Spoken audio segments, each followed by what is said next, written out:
I'm Jim Check. Welcome to the Really Big Show, where we do kind of news differently. I got with me Ian Burns, our managing editor out in the nation's capital. I'm in Kelowna, British Columbia. Beautiful sunny day, a little bit of smoke though hanging in the air. The smoke loves to sit in this valley. I hope you had a good long weekend, Labor Day weekend, and also back to school for the kids. And my granddaughter went to school, and I know your kid's going to school, so lots of kids on their way back to school. So if you're driving out there, be a little aware that there's little ones running around everywhere. So a little more cautious as you take to the roads this morning. Oh, it would be nice. Be nice and civilized, please. Lots going on over the weekend, though. Canadians want action on crime.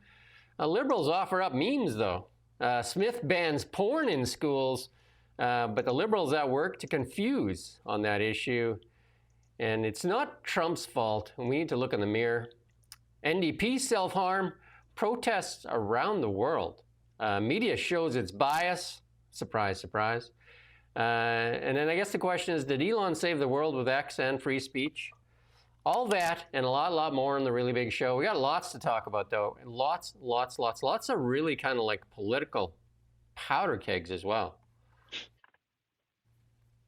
As usual, never a quiet day. Let's kick it off with Pierre Poilievre, though, saying your home is your castle, and he's really pushing for something, a law similar to what they have in the United States called the Castle Law. Let's recap that. In Canada, there was a Toronto police officer that said, hey, leave your keys at the front door. So when they break into your home, that they can access your keys easily and so they won't disturb you. In Florida, the sheriff said, if they break into your home, shoot them, make sure they're dead, so you save the taxpayers money. And they have what's called a castle law in the United States. So here's Pierre Poilievre speaking, against people invading your home. Conservative leader Pierre Poilievre is calling on the Canadian government to pass a new stand-on-guard law, amending the criminal code to allow homeowners to use force, including lethal force potentially, against home intruders. Poilievre says it's time to get much tougher on criminals. Our amendment instead will change section 34.2 of the criminal code to say that the use of force, including lethal force, is presumed reasonable against an individual who unlawfully enters a house and poses a threat to the safety of anyone inside. Simply put, it means you have the right to use force to defend your home and your family against someone who threatens you and who has entered illegally. Under Canada's current criminal code, people can defend themselves against intruders under certain conditions, but Poilievre says it isn't enough and that homeowners are being... Well, we saw that with that one case where the guy broke into a home with a crossbow and the homeowner reacted, and then he was the one charged. Well, he's charged as well. And then this weekend, there was a lot of cases. And here's one that happened. I think it was 3 people broke into a home in Vaughan and fatally shot the man in front of his kids. And Pierre Poilievre put this out. Heartbroken to hear violent home invasion and murder in Vaughan this weekend. The second homicide in a matter of days. The crime wave that swept the country must end. Strong laws must crack down. And then another one. Wheeling police say a man broke into a home, choked and sexually assaulted a young child. And this is the guy that was charged with a similar crime previously and was out there. And Sean Fraser's reaction, though. Unfathomable, that, isn't it? Yeah, Sean Fraser. I think this girl was 3, wasn't she? This victim. I think I read 5. Yeah. But I mean, the question then is, what is 5?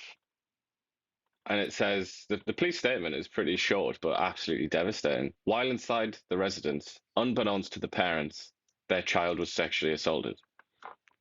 It's just, I mean, remarkable, that, isn't it? But I just think, what is the reasonable response to that? What's a proportionate response to that? Is it, very slow execution over a period of 5 years? See if you can cut off every limb and keep them alive? Because that's kind of how I would feel in that situation. What is a reasonable response to that? Well, Sean Fraser put out this after Pierre Poilievre's tweets, "This isn't the Wild West, it's Canada. Canadians deserve real solutions that make us safer, not slogans that inspire fear, chaos, and Pierre's political survivor." You guys have had 10 years for real solutions. It's just getting worse and worse and worse and worse. And they talk about, you know, you want to talk about slogans, what's this, Sean Fraser? And let's not forget Sean Fraser. We interviewed Sean Fraser a while back. At that point, he was the housing minister. How's housing doing? Anyway. Is it doing better or worse than immigration, his other job? Melissa Lantzman, an MP here, a Conservative MP, put this out there like a meme. Sean Fraser, housing market ruined for a generation, lost the people he led into immigration. Now as Attorney General, he allowed crime and chaos across the country. The Wild West of destroyed departments, and then she used the old Clint Eastwood kind of meme there. The good, bad, and the ugly. I don't know where the good is, though. But they've removed the good, yeah. That's a bit harsh on old Shawnee boy, though. I don't know. Is he ugly? It's a bit harsh, Melissa. Keep that to yourself, pet. I think that's the ugly truths, not the ugly man. Or maybe. Yeah. And then Brian Lilly, he puts this: liberals keep pointing that crime was down in 2023 from a peak in 2022. But compare that to a decade earlier, crime is up more than 55%. You can play with stats all day long. That's the manipulation that they do with stats, right? And you know, they'll pick a number and say, "Oh yeah, it's this, that, and another thing." But I think you don't need an actual stat to notice that a child that's raped in their own home, a 5-year-old child raped in their home, a father that's shot in the head while his children watch. A guy breaks into a home with a crossbow, and we're supposed to say that's okay. A police department that tells you to leave the keys at the front door. We see these smash and grabs everywhere. Like, I mean, tell me. And then here's another meme here. This is we're talking about liberal memes. Sean Fraser, immigration. He denied. Well, actually, the liberals said if you dared speak out against immigration while this train wreck was going on, that you were a racist. Remember all those in the media? The mainstream government-funded corrupted media, what did they do? Ran all kinds of story and talked about how dare you speak about immigration.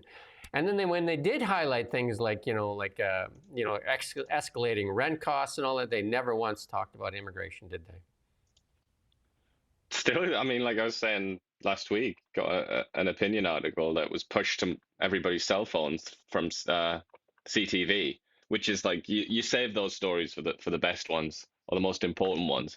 That was talking about the job market for kids, and it was talking about why it's so bad. Didn't even use the word migration. Didn't even, not an important part of that story apparently.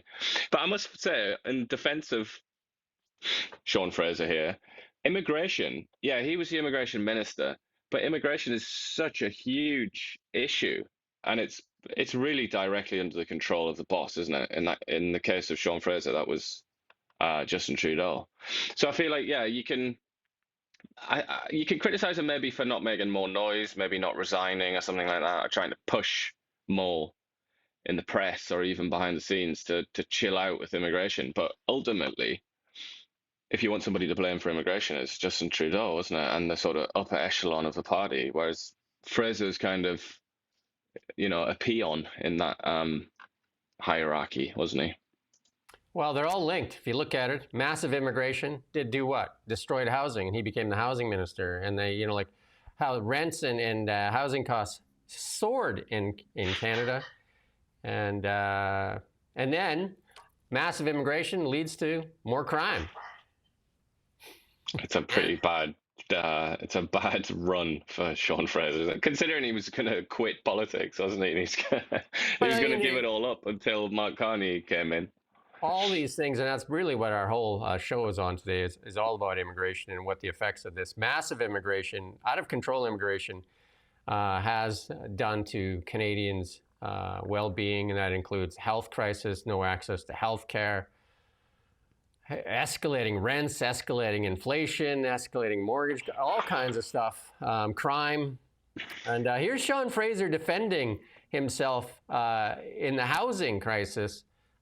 This is earlier. This is, we can just probably replay this for when he was housing minister, immigration minister, and now justice minister. I don't know how he gets all these titles when he was a failure in the last two. Let's play this clip, though. things that's really important for Canada's social and economic well-being is that we don't seek to attribute the very real challenges we're having with housing exclusively to the issue of immigration. And I think it's important that we understand that the rate of interest have changed, that the cost of material supplies, labor. Both. Mr. Chair, when I'm asked a question, do I have the liberty to have the same amount of time to offer a response? Respectfully, I think the minister continues to deflect away from this, from ignoring this dire warning that his own department gave him, that caused the housing crisis that we're in today and made it even worse. Mr. Chair, this is the first time I've heard the Conservative Party openly suggest that the cause of the housing crisis is immigration. Excuse me, that's false. According to CIBC, they gave a grave warning that Canada needs an additional 5 million new homes units by 2030, on top of the ones that are already projected. That's about 1.5 million more additional homes than the CMHC. Hold it there, yeah. So, you know, like, they just deflect, and they're just not honest about it, are they? Well, he started off by being being accurate, where he said it's not exclusively immigration, and started talking about interest rates. Yeah, that's true. But then when he got excited, when he got some ants in his pants, he started saying, "Oh, the Conservatives are saying," and then he said something ridiculous, saying that they blame immigration. I mean, if you want to blame one thing, if you've only got capacity in your head for one thing, it has to be immigration. Obviously, it has to be, because the numbers are just so unfathomably enormous. They're so huge that you almost need like a war economy to build the houses necessary to put all these people in, give all these people somewhere to live. Let's just look at it in a real common sense way of looking at things. You live in an economy that is all about oranges. You have 10 people eating the oranges. You have 10 oranges. If you add 100 people, but don't add any oranges, guess what happens? It's that simple. You're going to be eating apples. That's all you have is oranges. You know what I mean? So there's a lot of people. Say this fella will go without. I mean, they're cheeky, the Tories, a bit as well, aren't they? Like he sponsored. I'm sure he sponsored an Afghan refugee family or something like that. I know that's a tiny drop in the ocean, isn't it? But if you want to blame immigration, the Conservatives are also going to have to do a bit of a mea culpa and sort of approach it a bit more honestly, I feel.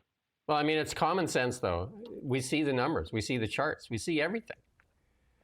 Anyway. And then another one. It's one of those, like, don't believe your eyes situations, isn't it? And you were talking about that earlier, where you were saying about the crimes, where it's like, oh, actually, if you look at it from this weird angle, crime's down based on this period. And we had the same from Chrystia Freeland, who I was just listening to now, where, if you remember, their big attempt to reboot the government under Trudeau was to talk. They thought this was such a good idea, was to come out and say, things are actually great. You're just stupid because you think you're poor. But really, look at these numbers. Look how rich you really are. It's like we see this with increasing frequency, I think. And it's across the whole, it's housing, it's immigration, it's the economy, it's everything. It's the whole sort of the whole society, isn't it? Some might say it's gaslighting. That's a phrase that comes to mind. Danielle Smith put out a video this weekend, and this is, you can see the liberal media machine and the media working hard to confuse, conflate, and distract and all this. So Danielle Smith, and you can go watch the video, we didn't put it here, is banning pornography in elementary schools and some stuff in junior high and that. And there's some of the pictures in there, and like in the video she shows that. You can go back and show that real quick, and it's, you know, explicit sex acts. But what did they come out with? The Edmonton Public, you can take that off now. The Edmonton Public School Board came out and made a list, because they just went and banned a whole bunch of books in response to what Danielle Smith did.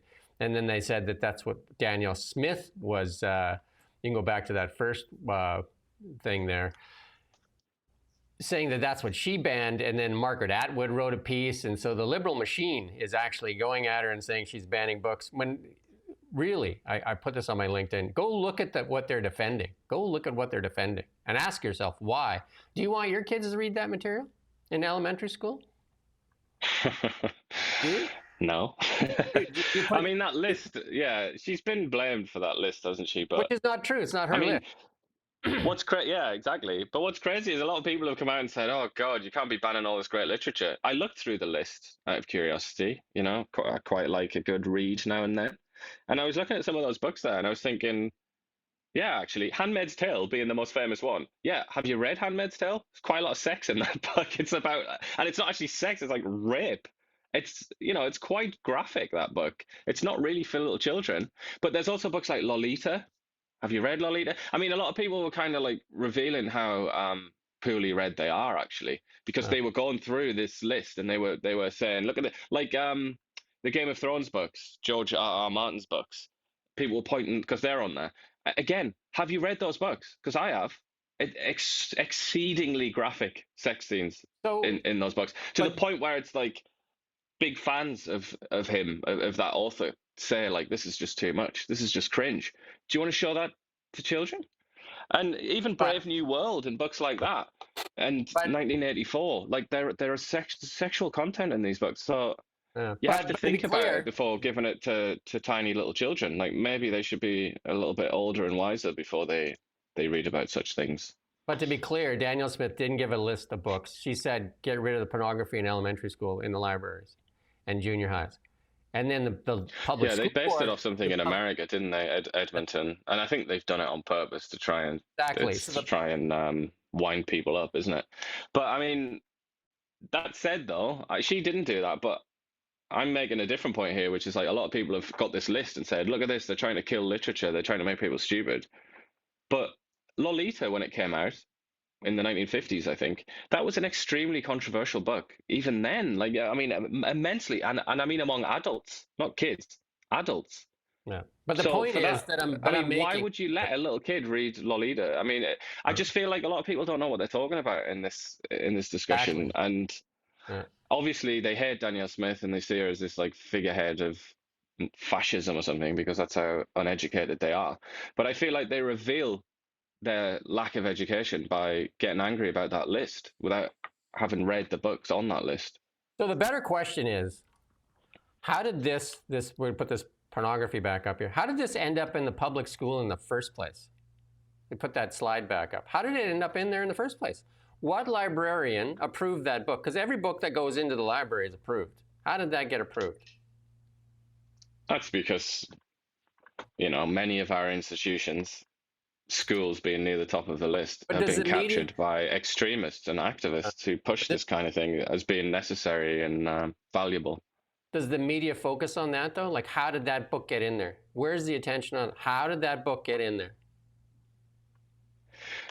Yeah, like I'm saying, because the institutions were captured. So an activist, a partisan, an extremist, or something like that, not your ordinary reasonable chap or chapette, Well, pushed that. And on the other end, you had extremists receiving it and said, "Yep, this is great because I'm an extremist."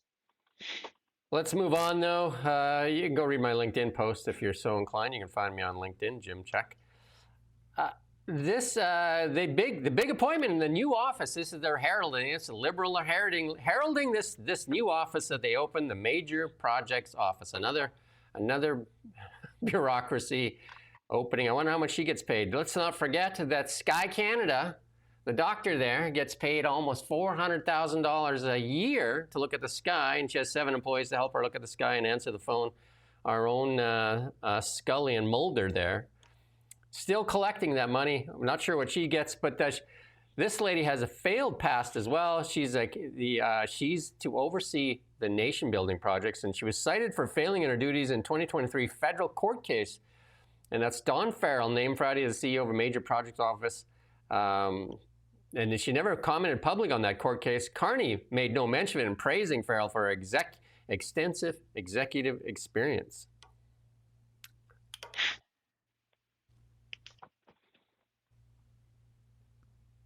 There you go. So here's another Liberal being appointed, I guess, and it has had a checkered past. Let's look at some of the other checkered past people that have been appointed into the. It's like, if it wasn't so tragic. How long have we got to talk about it? It's unbelievable. And then, lots of people want to, the Liberals and the NDP want to blame Trump for everything. But here's an interview here, a little clip here. And I've been saying this all along. we need to look in the mirror. Like, we put ourselves in this position 10 years, but through 10 years of, in Chrystia Freeland's own words, virtue signaling, identity politics, instead of building pipelines, at the mercy of one customer. Any company would tell you should never have just one customer. Let's play this clip here. How do you feel in this moment when you see literally our sovereignty being attacked in a way that I've never seen in my lifetime? Well, I've seen it being attacked. I mean, when you're going to keep giving tens of billions to foreign battery companies, when you're going to allow private companies to privatize government, our largest city. So you see Trump now and his aggression as just a manifestation, a more explicit manifestation of our relationship with America as it's degraded. No, Canada's problem is not Trump. Canada's problem is Canada. Pogo, I've seen the enemy, and the enemy is us. And we would be a wonderfully prosperous, proper costed, very good income, very safe country if we just take the boot off our own neck. Didn't like that, did he, the interviewer? I'd say the same thing for media. If you want to have a free and independent media in Canada, what does Bill C-18 feel like to you? Yeah, it's certainly not a gentle caress on the neck, is it? It's a boot Bit on more the like neck. a boot. Well, while they tell you that they're trying to help you, well, the Liberals selectively fund some media. And the reality is, CBC's, almost all their salaries are funded by the government, the Liberal government, because you have to say the Liberal government, not the government itself, because the Conservatives said they would defund them. So the Liberal government funds the CBC. And then all the other legacy medias, almost half their salaries are covered by Liberal schemes. And then we wonder why there's a Liberal bias in the media. Which is ridiculous, because there already would be anyway. I think there's already one innate in that class of people that make up most journalists and editors. It's like they didn't even have to go ahead with this incentive, but still they did. I mean, it certainly sealed it. But then again, I would say at the same time, there are a lot of absolutely crackers outlets that are funded by the Liberal government who not only don't like the Liberal Party, but don't even like Canada as a sort of idea. Like I've said a few times, we, the taxpayer, courtesy of the Liberal government, fund outlets that don't even refer to Canada without speech marks. And it's like British Columbia, Kelowna, Canada, because they don't consider those entities to be legitimate. That's how insane the government funding of the media is in this country. Let's look at some other areas of just absolute nonsense. And the own government, the Parliamentary Budget Office, wants Champagne to update us on the EV subsidies that they doled out like candy and have this EV mandate. And they say taxpayers are owed updated figures from Finance Minister François-Philippe Champagne. He defended the billions in subsidies as a game changer for this nation's prior to industry slowdowns. And this is in an August 14th letter. It asked the Department of Finance for an updated annual fiscal forecast for production subsidies and construction support for the industry. Because in a 2023 report, costing support for EV battery manufacturing put the expenses at, guess what? You want to take a guess? $50 billion. $50 billion. And how good is our EV sector in Canada? How good is it? Can you name any car that you would buy? What's that? World beating. World beating, all right. Yeah. World beating in the amount of just slush money, right? And this is, I don't even understand how these people try to do their jobs, right? Providing timely and effective analysis of the Senate and House committees and promoting greater budget transparency and accountability are the budget office's primary objectives. The degree to which this is possible depends on a large extent on the free and timely access to information. And do the Liberals provide free and timely information? Do they? Have we seen that?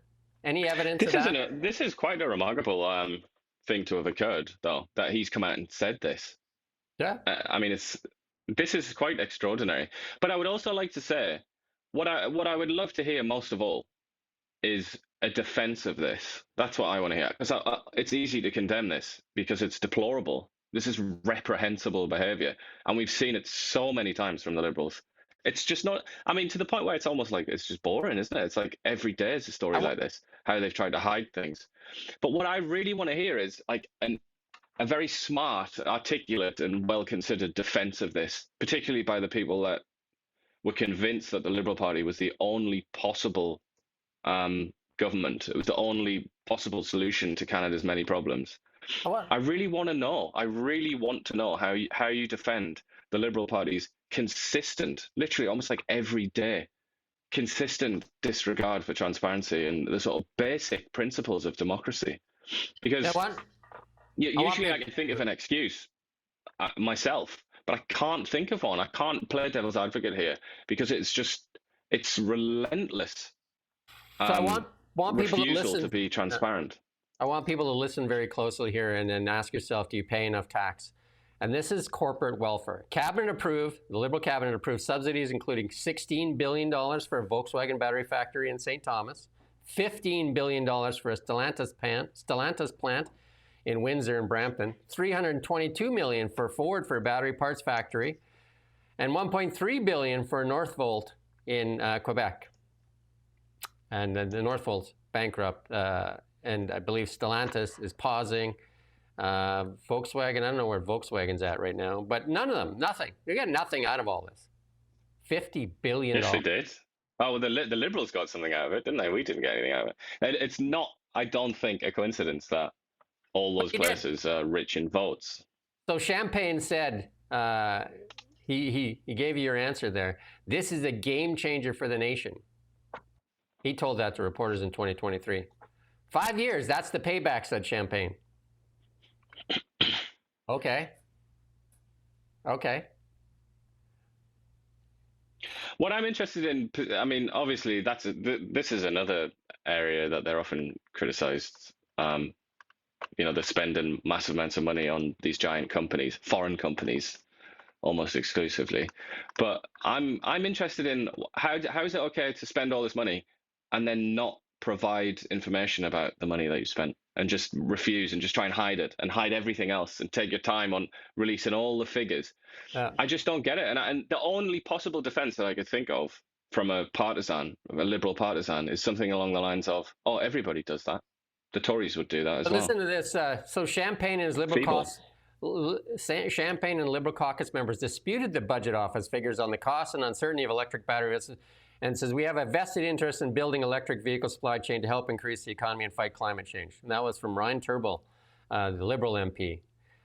And the budget officer, Giroux, said, I don't have a vested interest in this. As soon as we publish a report, it sets a record straight. There are accusations we have not understood the problem or a bone to pick. That's not the case. We think our approach is reasonable and much more than the government, much more so than the government's. The statements the government has made to affect this would be paid back in 5 years or less is wildly optimistic. These are accountants that do these things, right? And then they kind of couch the things. He says, I work for the parliamentarians. I work for the benefit of the Canadian taxpayers.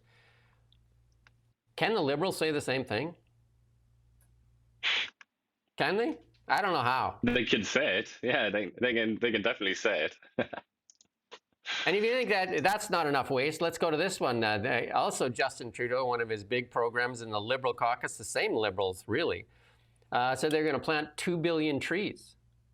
And they're about 89% shy of that target.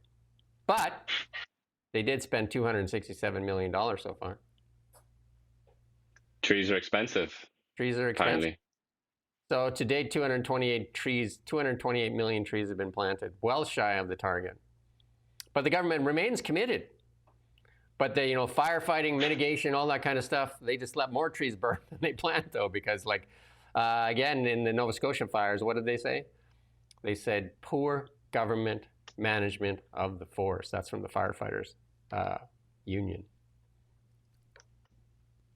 Canada already had 318 billion trees. Wow, that's quite a lot of trees. These are Holiday-owned Blacklock stories. I mean, they do great work highlighting this stuff here. But the Parliamentary Budget Office, they put out stuff. We do it all the time. We talk about what comes out of them.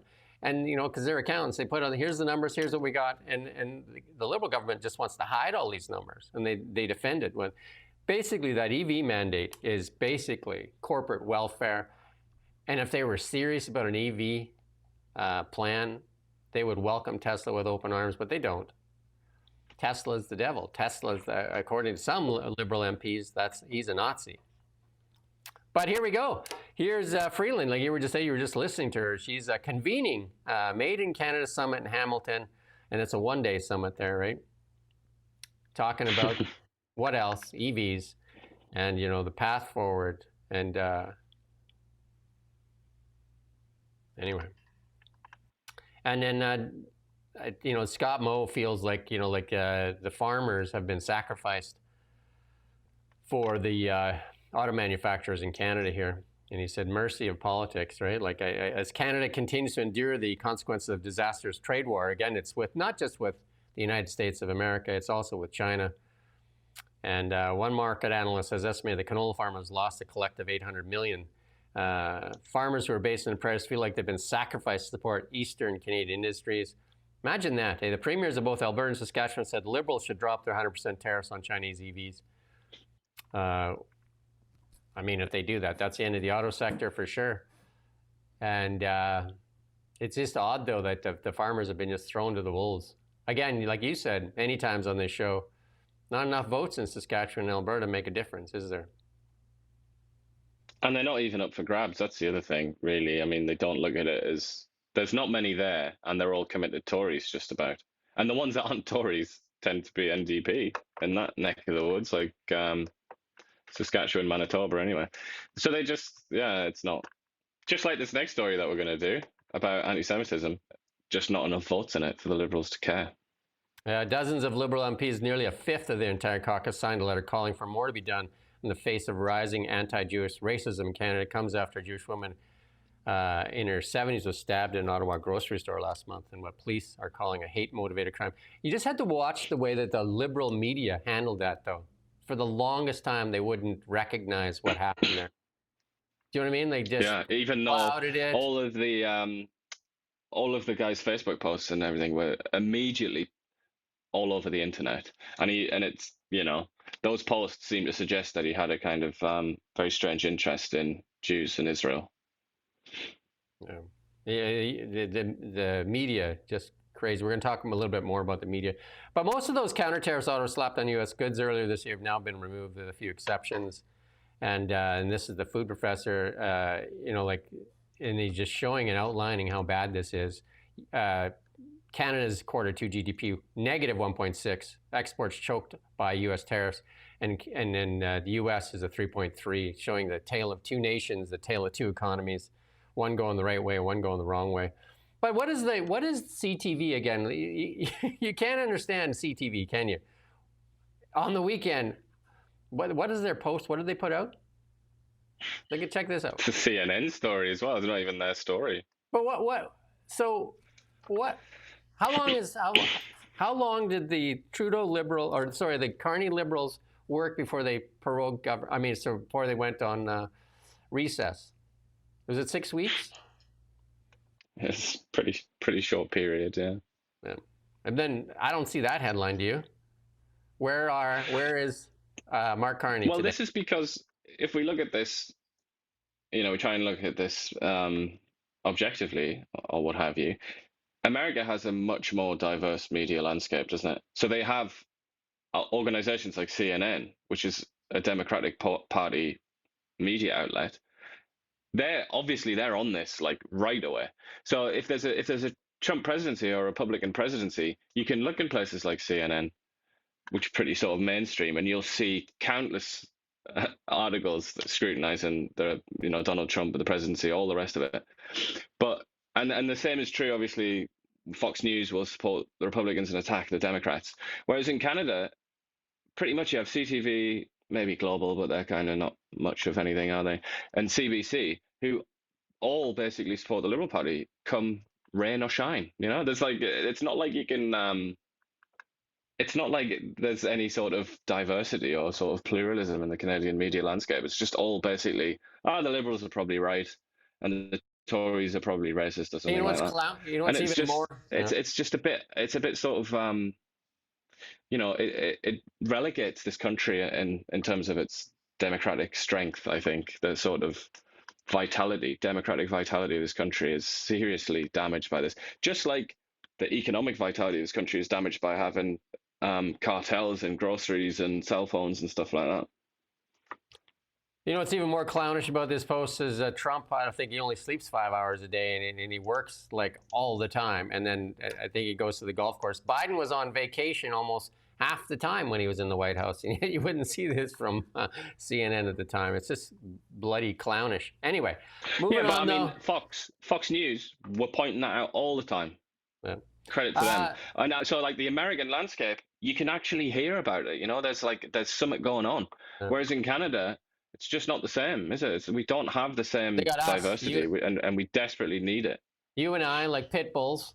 And so if you're watching and you like this, then you can help us by liking, sharing, commenting, hitting the thumbs up, sharing it. It would be great. There's supposedly a hype button on there now, too. So if you could do that, help us get the word out, increase our reach with this. Because there isn't much, actually, that kind of tries to tell more of the truth. This is a big deal that's going on in the world right now. UK free speech crackdown sees about 30 people arrested, and even a famous person here. And again, we talked about this. I interviewed that lawyer for Amy Ham, saying that the United States kind of exports all their culture wars, but none of the protections of the First Amendment rights. And you're seeing this right here. So in the UK, they arrest people for tweets and memes and stuff like that. And in the United States, they do have the protections of the First Amendment. Yep. I mean, there's a British politician. Oh, well, he's British and was a politician who now lives in the US. And he tweeted something quite controversial last week, I think, or over the weekend.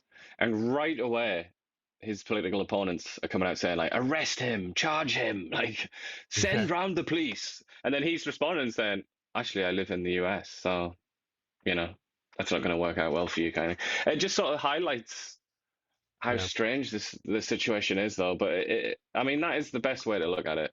That we sort of live in the American empire, but we're not governed by the American legal system. We have our own system, and it's a really weird system to inhabit right now, I think. We must admit CBC does do some decent stories, and they did this undercover one. They've done a couple good undercover ones. I mean, they should focus on that instead of like propping up the Liberal government. Here's one where they actually investigated rent or sex for rent deals here, and I've heard of this here. This happened in Kelowna. One of our reporters was actually subjected to this as well. So let's play this small clip here. I saw that I offered free rent. We're undercover, meeting with a man who's posted an ad online. He's offering a warm bed in Hamilton, Ontario for a petite female. When you say in the same bed, right? What you're about to hear next gets explicit. We fool around a little bit here and there, right? Sort of. If you're not into actually having sex, that's cool. We can do other things, right? Did you get the idea? So you get the idea there. And that happened to one of our reporters, actually, here in Kelowna. She told me about it, and we had her move into our house immediately and get out of that house where the guy was asking for favors for rent. And I guess this was not the only time this guy did this, because he had like 5 roommates in his house. He had a house up there in Glenmore. Power imbalance, I guess, isn't it? That's the key there. Oh, when somebody is in a, what you call it, a vulnerable situation, they're always predators, right? Yeah, precisely. And it's a shame that they're, that they're out on the hunt in Canada as well. It's not something that you would like to admit is true, but obviously it is. And then this is the last and Holly Dome Blacklock story for today. Thank you for all the hard work she does. The NDP burned to the ground. You and I have said this a million times. Like, they lit their party on fire for the Justin Trudeau Liberals. They basically, I mean, they're the reason that the Liberals are back in power too, because they basically self-imploded their party. All those votes went to the Liberals. And when we say Chrystia Freeland said that Liberals spent 10 years on identity politics and virtue signaling, I'd say that the Democrats were like that on like steroids. Like Justin Trudeau and Jagmeet Singh, the dynamic duo, really basically, lost a decade for Canada. I mean, everybody wants to blame Trump. They can look to those two individuals as poster boys for the economy that we're currently experiencing here in Canada, and all the immigration problems, all that stuff, the dynamic duo is to blame, and the Liberals that are still in power. Most of the NDP got their just reward, but a lot of the Liberals, like Chrystia Freeland's still in there. Like, I mean, she was second in charge. She's still there. Chrystia Freeland, second in charge. And then Sean Fraser, in charge of immigration and housing, two of the most disastrous things. Still in, now a justice minister. Like, if you think of it, Francois Philippe Champagne, Melanie Jolie. Like, oh my. Poor Melanie. Even Anita Anand promoted Anita as Anand, well. right? I mean, but Don Davies coming to terms with it says that, you know, he says it now. He says that, you know, that they were too immersed in that, and that was the beginning of the end. And like, I don't understand how they ever come back from it, right? Basically because the Liberals took advantage of them and just absorbed their people into their party. Like, what differentiates the NDP? Because it used to be about the unions. Unions went to the Conservatives. Like, who would side with the NDP? Like, what base do they have left, or any, if that, for that matter? Yeah, I mean, unions, Conservatives used to be the ones fighting the unions. They used to be their enemies, and now they've just completely slurped them up, haven't they? And the NDP, I just, there is a possibility for them to get back in, I think, but they have to. The problem is when you suffer a wipeout like this, you lose all the people that might be good enough to do something about it as well. You lose a lot of the what they call talent, which is a strange way of phrasing it, but you just lose your people, and then you're just left with duds. You're just left with like not very competent people.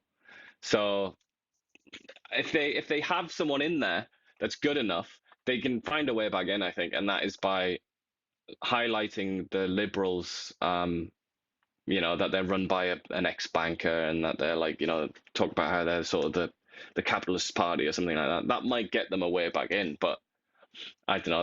That's a long battle, isn't it? It's a long strategy. You know, it'll take a long time to pay off.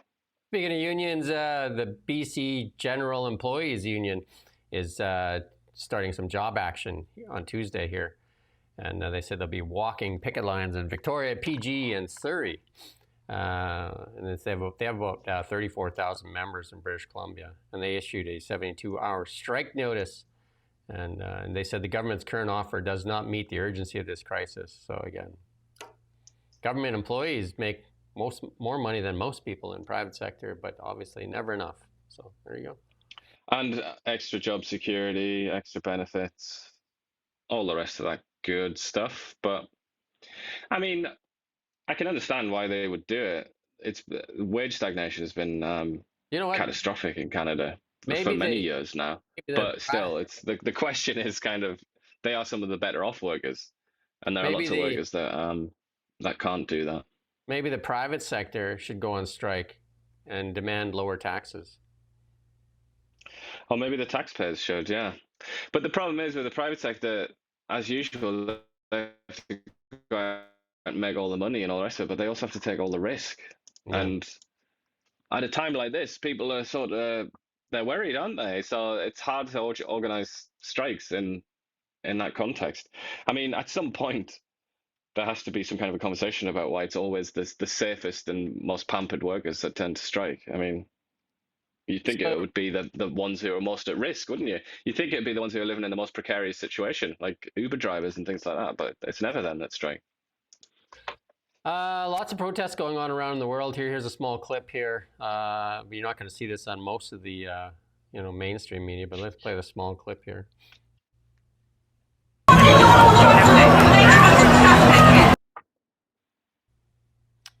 That's good. You get the idea. And we're going to play this next one here. This is from the British Patriot as well. Protests in Australia.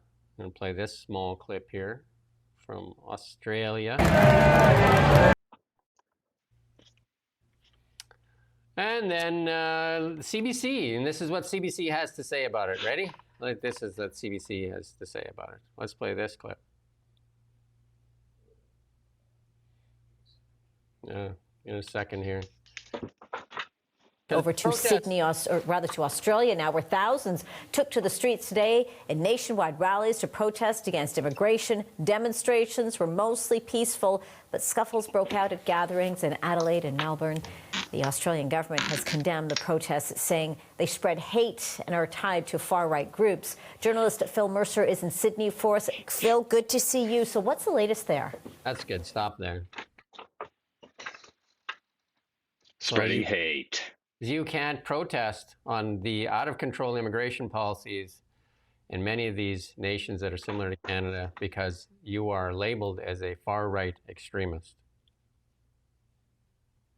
It is funny, though, isn't it, when we're talking about strikes and unions and things like that, which are often led by far-left movements, but they never mention that, do they? Or with links to far-left individuals. You just never hear that, do you? Because that's fine. You don't even need to mention it. And you also don't need to mention any sort of violence that... No. Do they mention in there? But anyway, I cast my mind back to the Black Lives Matter protests as well, whereas we were never told that the links to extremists that a lot of those people had, and also the violence was, if mentioned, played down a lot of the time because it was something that was generally looked upon with favour, isn't it, by the establishment, for want of a better word. I have a question for anybody that still watches CBC. How do you watch it? How do you watch what they kind of just try to jam down your throat? How do you stomach it? Like, if you have any common sense left at all, how do you watch it? Like, we have to watch it because it's what we do. But like, how do you, like, I don't get it. Like, I would say though, a lot of people say the same thing about Fox News, don't they? And I can, to an extent, agree. Like, sometimes you watch Fox News and it's just appalling, isn't it? Or I mean, there isn't really an equivalent in Canada, so I guess that's why I've gone to the US there. Yeah. But there's definitely a market out there for partisan garbage that isn't interested in the truth or objective reality, but just wants to push a party line. There is an interest in that. I think it's especially kind of nefarious in the case of CBC, though, because obviously that masquerades as some kind of foundational institution in Canada that's completely, whiter than white, completely clean and objective and lovely and neutral. What did he say when he was in Kelowna here? The most important institution in Canada. Most important institution. Exactly, yeah. Whereas Fox News, for all it is very similar to CBC in that it pushes partisan lines, it's, it knows what it is and it's not exactly bashful about that. They talk about themselves as like a conservative news network, don't they? Can you imagine CBC ever saying that? Like, we're a liberal news network. I mean, obviously we're sort of left liberal. Nah. Elon Musk is really involved in the UK politics. The Labour Party goal is the destruction of democracy by importing voters and bribing them with benefits paid by their British citizens. That sound familiar somewhere? Sound familiar? Well, it's been going on for millennia. Yeah. But it's also, I mean, you say he's very interested in British politics. Yeah, he is actually, and that's because of his descent, isn't it? Like his grandmother was from Liverpool, I think, and he's got most of his heritage is English, I think, or British at least. So yeah, he is very interested, and he's got links and all that stuff. But then he can't even spell the name of the governing party. If you can't spell the name of the party that's governing Britain, but you want to talk about British politics, get yourself back to class. Sit down, do a bit of learning. I'll teach you, Elon. If you want to give me the small sum of $100 million, I will teach you about British politics. Maybe you could do his tweets for him because he just probably his fingers are just flying. He does 1 million tweets a day. Let's just move on. Maybe it wants speech to text, yeah, and it was actually a grok problem or something. I wouldn't challenge him on his IQ. I'll just say that. Brian Lilly. Just the spelling. Let's just go to the next one here. Brian Lilly here. Canada scrambles to fill equipment gaps. You said it just a few days ago. Like how? How are we supposed to do all this? Like with what and how and what? But, we stand at the podium and we talk about how we're going to do this and that with our military when we've underfunded, under-equipped, and underpaid them for how long. And then here's one the Liberals can take more credit for. Poverty, sickness, and bullying are all on the rise among Canadian kids. And if you've got the steering wheel for the past 10 years, Jagmeet and Justin and Mark, this is on you. The study claims 70% of Canadians aged 12 to 17 experienced bullying last year, while 13% are living in poverty. That's a sad thing for a country that supposedly is, according to Mark Carney, the strongest economy in the G7. Yeah, the best country in the world. Yeah, but it's also the issue here. I think is like this comes out, and as you've rightly pointed out, the Liberals have been in charge for the last 10 years. So if it's anyone's fault, it's their fault, isn't it? Surely, or this happened on their watch. Yeah. But somehow things like this end up being marshaled by the forces of the left, don't they? Including the Liberal Party. They will take this and use it if in an election. They're not above that. They'll say something like, "We've got this new report that says that poverty's increasing, and this many out of this many kids face blah blah blah. We need more money on this program." And the Conservatives are going to cut that, so they'll make poverty even worse. It's like, hold on, didn't this happen under your watch? But it's the same thing. It just like That's there's comedy. nothing new under the sun, as well, here's another. as we read in Ecclesiastes. Here's a bribe, and Quebec is refusing it. The Quebec government rejected funding from Ottawa aimed at tackling what the Liberal Party considers to be systemic racism in Canada's criminal justice system. Quebec said it doesn't subscribe to the approach in which the funding program is based, namely systemic racism. The Quebec is very protective of their culture, and so they're not taking the bribe. Well, they look at that correctly as being a sort of Anglophone, Anglo-Saxon, as they like to say, idea. The French do that as well in the motherland. They don't buy into systemic racism and stuff like that because they look at that as coming out of American universities, which is true. These are English-speaking ideas. So this idea is that if there are more proportionately more black people in jail or being prosecuted or something like that, the only possible explanation is racism. That the judges are racist. That somehow the clerk of the court is racist. I was like, there's some kind of racism that just permeates. And systemic racism is this idea that even if everybody in the institution is not racist or is even against racism, somehow the institution itself is still racist because of reasons. So the French just look at that as being absurd. Lots of other countries and cultures do as well. And Quebec has inherited that, and they just say, We got a little bit of world news here to cover off here. This is not a good thing, as this war in Ukraine has driven India and China and Russia closer together. They're part of the BRICS nations, right? And then Putin there visiting Modi. Yeah, not a very good camera, that is it, Modi? Looks like he took that with cell phone from 2005 or something. And then there's this big squabble, and I think Andrew Coyne there, he's been screaming about, like Trump fired this Federal Reserve Governor, Lisa Cook. Turns out even CNN is now saying, whoops, like she had, if she's, again, a Fed governor, she should be keeping her nose clean from fraud and stuff like that. Wouldn't you think? You want to play that small clip there? This is from CNN too, which is, definitely liberal. There is some suspicious activity here that's really problematic by Lisa Cook. Let me just sort of try to bottom line it. There's 3 properties, okay? Within a 2-week stretch, she gets a mortgage on a place in Michigan and says that's her principal residence. 2 weeks later, she gets a mortgage on a place in Atlanta, in Georgia, and says that's her primary residence. And now there's a 3rd place in Cambridge that she said was her secondary residence, but she's actually renting it out. Now, why would someone do all this? Because you get better interest rates, because you get better tax benefits. That can be worth tens or hundreds of thousands of dollars. Thus far, and I find this really notable, in the briefs that have been submitted by Lisa Cook's lawyers, she was the plaintiff here. She filed the opening brief. No explanation of what she did, how this happened. There's some reference to maybe it's a clerical error. Today, in court, Abby Lowell, very good lawyer, again, no explanation. One of the things that's a pattern in the United States is many of these elected officials and that are serving people invested heavily in real estate when it was down, and then used, obviously they wanted better benefits and that, so they used this principle. I think there's the same case going on with a couple other these notable figures that were going after Trump. That's pointed out that many of them had multiple properties, again, using different names and stuff like that to get favorable mortgage interest rates and tax breaks and stuff like that.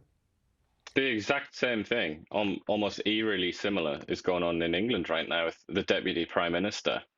And it's the exact same thing about principal residences and all the rest of it.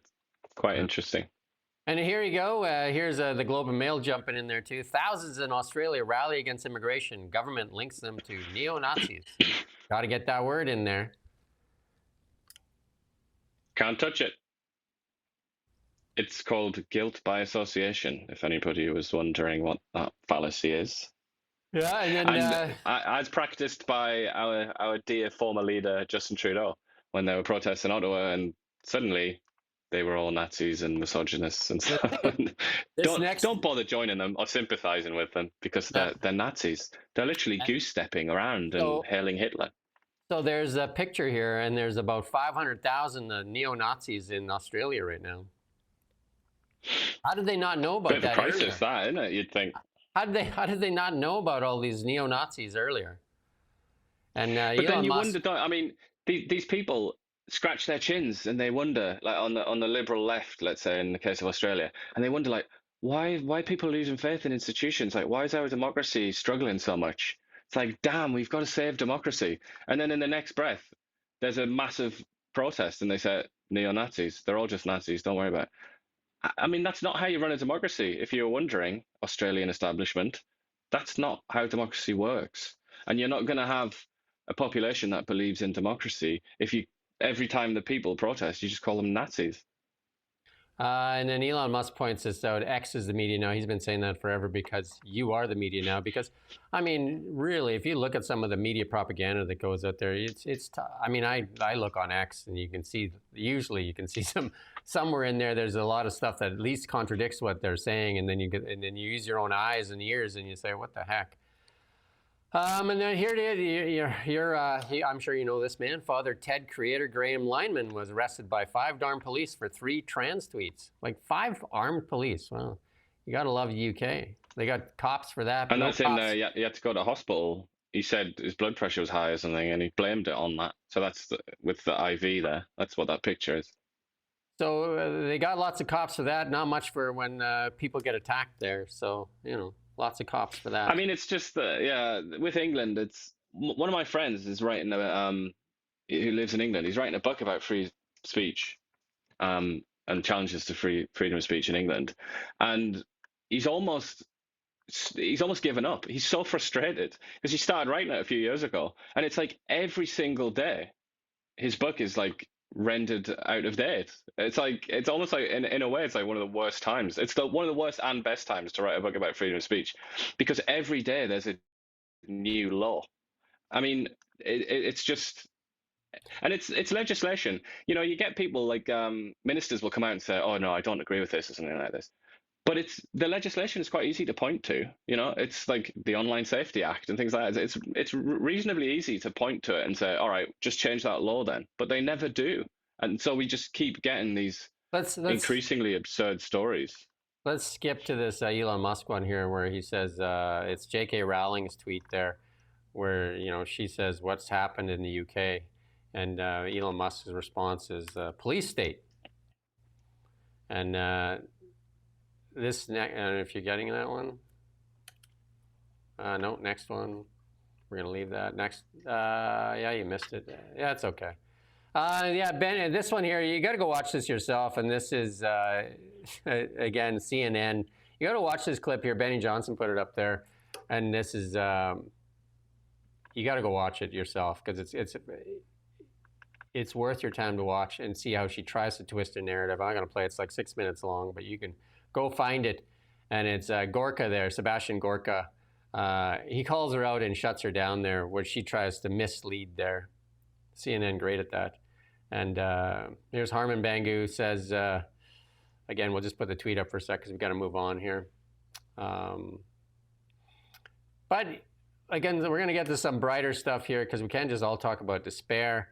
Look in the United States. 5-year low on Labor Day for gas. No 5-year lows here, is there? Hey? No 5-year low here. I don't know. I mean, with the carbon tax gone, it's certainly pretty low, but lower. I'm going to Japan here in the next little while, and look at this maglev train here go by at 310 miles an hour. さあ、音が近づいてきた。今見えた。一瞬見えてきた。How's that?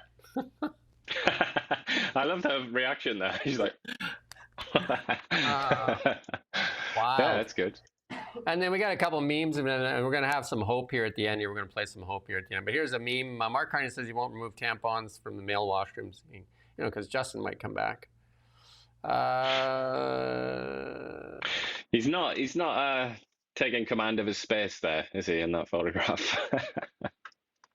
Anyway, this is Laura Babcock. She runs some kind of podcast. She's definitely a liberal voice, part of the machine. And she's like, accusing, you got to go read her. She's like Andrew Coyne on steroids. But I'll leave you with some hope. Here's some hope. And to all the climate clowns out there that say that they're, like the world is coming to an end, the same ones won't watch the master plan, Elon Musk's master plans. This is the only company in the world really doing so much for the climate and for just abundance and AI and everything. And, if they won't watch it, then they're basically just climate clowns looking for corporate welfare and stealing from the government taxpayer. But we're going to play a small clip of this master plan for. Humans are tool makers. And at Tesla, we are builders of physical products at scale that make life better for all. We have been working tirelessly to create the foundation for a technological renaissance through the development of electric vehicles, energy products, and humanoid robots. This next chapter will be on an even grander scale than we have yet to see.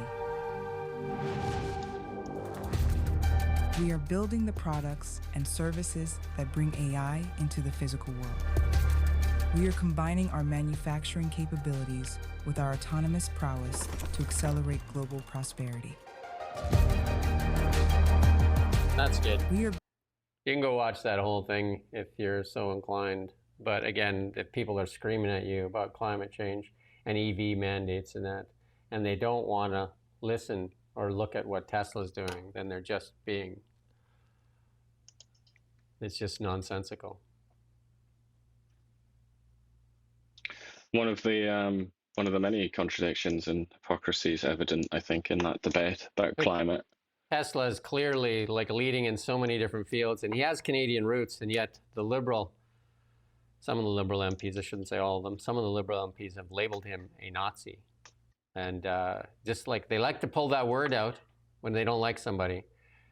And yet they push an EV mandate, and they've doled out $50 billion for these EV factories that aren't producing, you know what I mean?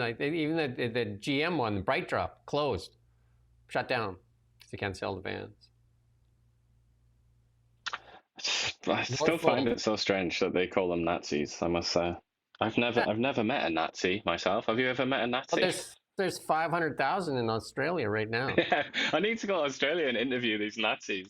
I need to ask them what they thought of Stalingrad. Was that a good idea or not? And apparently it's a word they like to throw around that really denigrates the people that suffered under the Nazis, because they just throw that word around. It's like the liberals, and what they do have is a label gun. They love that label gun. They love to label people.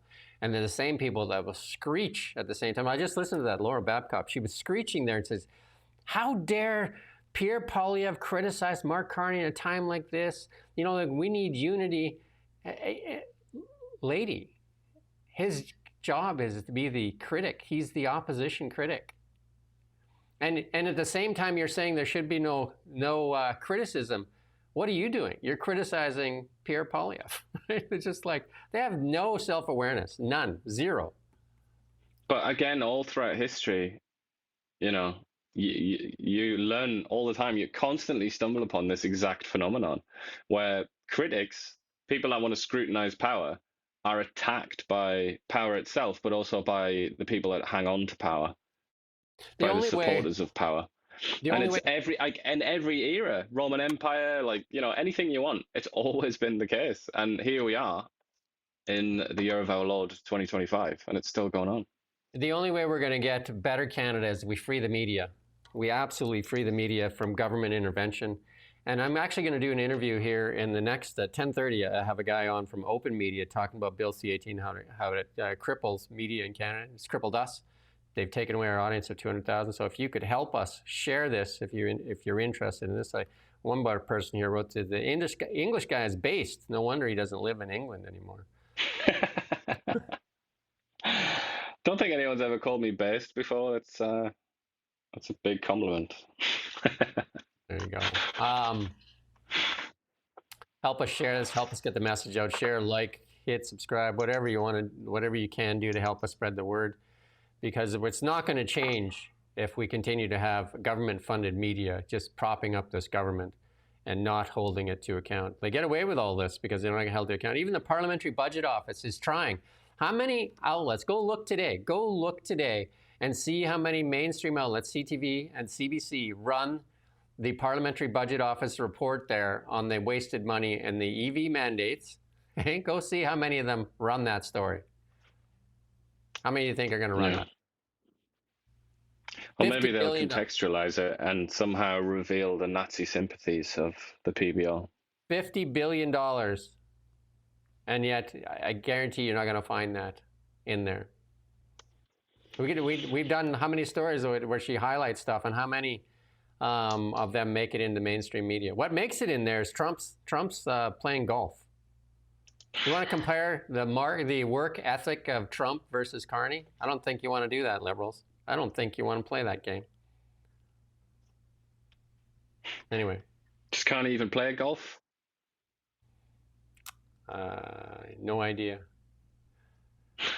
What does he do then? All this free time he has. What did he do over the summer? He does this thing, I think, right? Yeah, he does the Mr. Burns thing, doesn't he? Plotting. Who's his Smithers? If he's Mr. Burns, who is his Smithers? That's the question. He hasn't named a real second in command other than Guilbeault, right? Like, who is the second? Because Friedland had that deputy prime minister. Like, who is even capable? But I mean, it doesn't matter because it's not like they have a lot of capable people to shoot. I would say Tim Hodgson is the one capable, serious guy in the whole bunch. But how long can he last in that mess there? I have no idea. Anyway, he's going to come there's going to be a crash, isn't there? At some point, there'll be a collision of ideas, I think. When does Parliament get back in? I think about the middle of the month here. Isn't that correct? I think it's about the 17th of September. Yeah, but I don't know if it is exactly that day. Anyway, 10:30, we have a guy in from Open Media talking about Bill C-18. Renee Merrifield can't make today, so I think it's going to be tomorrow for Beyond the Ballot. But we're back tomorrow. We're back tomorrow at 9 a.m. You can watch this recorded, though. We have it on multiple channels, streaming it everywhere we can. And if you could share it, that'd be appreciated. Until tomorrow morning, thank you for watching Now Media. We don't just report the news. We live here, too. We're your neighbors, bringing you stories that matter to all of us. No government funding, no outside influence. Kelowna Now, local, independent. News you can trust.